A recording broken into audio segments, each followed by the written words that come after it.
നമസ്കാരം, press live ന്യൂസിലേക്ക് സ്വാഗതം. കടുത്ത സാമ്പത്തിക പ്രതിസന്ധികൾക്കിടയിൽ വേണ്ടാത്ത പണിക്ക് പോയി മിൽമ എറണാകുളം മേഖല വാങ്ങിച്ചെടുത്തത് മുട്ടൻ പണി. ക്രിസ്മസ് പുതുവത്സര വിപണി ലക്ഷ്യമിട്ട് നിർമ്മിച്ച 60,000-ഓളം കേക്കുകൾ ഗുണനിലവാരമില്ലാത്തതിനെ തുടർന്ന് തിരിച്ചെത്തിയത് വൻ പ്രഹരമായി. ഡയറക്ടർ ബോർഡ് അംഗങ്ങളുടെ എതിർപ്പ് അവഗണിച്ചാണ് ചിലരുടെ പിടിവാശി കാരണം മിൽമ ബേക്കറി നിർമ്മാണ മേഖലയിലേക്ക് പാൽ ഉൽപ്പന്നങ്ങളുടെയും മേഖലയിൽ കൂടുതൽ ശ്രദ്ധിക്കാനാണ് പല അംഗങ്ങളും ആവശ്യപ്പെട്ടത്. കേക്ക് ഉൽപ്പാദന മേഖലയിൽ പരിചയം ഇല്ലാത്തതിനാൽ പുറത്തുനിന്ന് പരിചയസമ്പന്നരെ നിയമിക്കേണ്ടി വരുമെന്നും ഇത് വെല്ലുവിളിയാകുമെന്നും ബോർഡ് മെമ്പർമാർ ചൂണ്ടിക്കാട്ടിയിരുന്നു.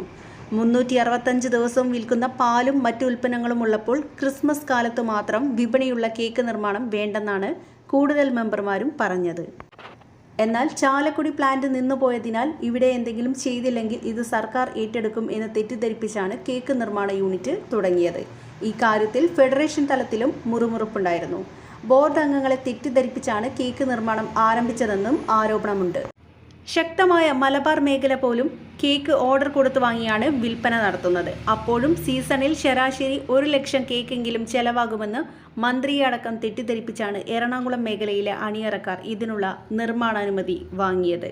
കഴിഞ്ഞ 4 വർഷത്തെ ക്രിസ്മസ് സീസണിലെ വിൽപ്പന ശരാശരി ഒരു വർഷം 30,000 എണ്ണത്തിൽ താഴെയായിരുന്നുവെന്ന വസ്തുത അവർ മറച്ചുവെക്കുകയും ചെയ്തു. ഇതിനിടെയാണ് നിർമ്മിച്ച ഒരു കേക്ക് പോലും വിൽക്കാനാകാതെ തിരിച്ചെത്തിയിരിക്കുന്നത്.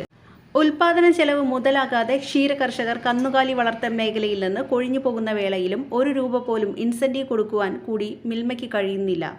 അതിനിടെയാണ് ലക്ഷോപലക്ഷം ചെലവഴിച്ച് കൊട്ടിഘോഷിച്ച് ചാലക്കുടിയിൽ ബേക്കറി യൂണിറ്റ് തുടങ്ങിയത്. ഒടുവിൽ കേക്ക് ഉൽപാദനം നിർത്തിവെക്കേണ്ടിയും വന്നു.